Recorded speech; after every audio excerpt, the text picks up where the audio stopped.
बिस्मिल्लाहिर्रहमानिर्रहीम। अस्सलामु अलैकुम रहमतुल्लाहि व बरकात। अल्हम्दुलिल्लाह। आज हम सूरह बकरा की दो आयत नंबर 99 और आयत नंबर 100 पढ़ने और समझने जा रहे हैं। दुआ है अल्लाह रब्बुल इज़्ज़त हमें समझकर अमल की तौफीक अता फरमाए। आमीन या रब्बुल आलमीन। आऊज़ु बिल्लाहि मिनश शैतानिर रजीम। बिस्मिल्लाहिर्रहमानिर्रहीम। वलकद और अलबत्ता तहकीक अंजलना हमने उतारी इलैका आपकी तरफ आयातिन निशानियाँ बैयिनातिन वाज़े वमा और नहीं यकफुरू इनकार करते बिहा इसका इल्लल फासिकून मगर नाफरमान लोग।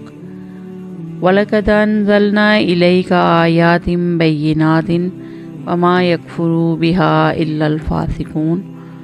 और बेशक हमने आप पर ऐसी आयतें उतारी हैं जो हक़ को आश्कारा करने वाली हैं, उनका इनकार वही लोग करते हैं जो नाफरमान हैं।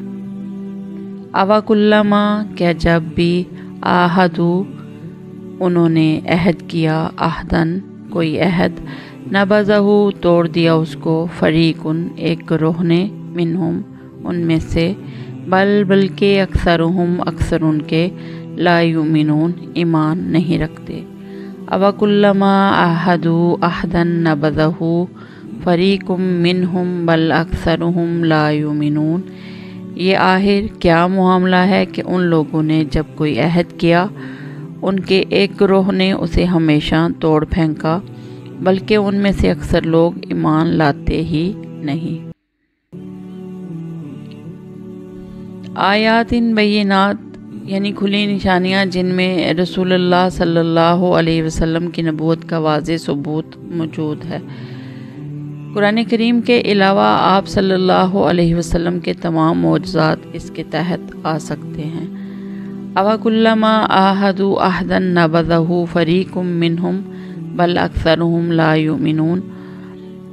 यहाँ से यहूद की एक और कबीह आदत का बयान शुरू हो रहा है।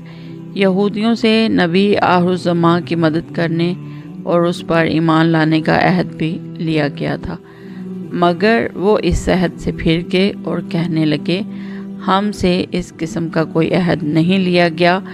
इस आयत में अल्लाह रब्बुल इज़्ज़त ने आप सल्लल्लाहु अलैहि वसल्लम को तसल्ली दी है कि अहद शिकनी तो इन लोगों का पुराना शेवा है कि जब भी उनसे कोई अहद लिया गया उनमें से एक ग्रोह ने उसे पसे पुश्त डाल दिया, बल्कि उनमें से बहुत से लोग तो तुरात पर सिरे से ईमान ही नहीं रखते।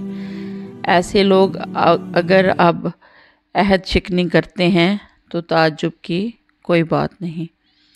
दुआ है अल्लाह रब्बुल इज़्ज़त हमें समझकर अमल की तौफीक अता फरमाए। आमीन या रब्बुल आलमीन। अस्सलामु अलैकुम व रहमतुल्लाहि व बरकात।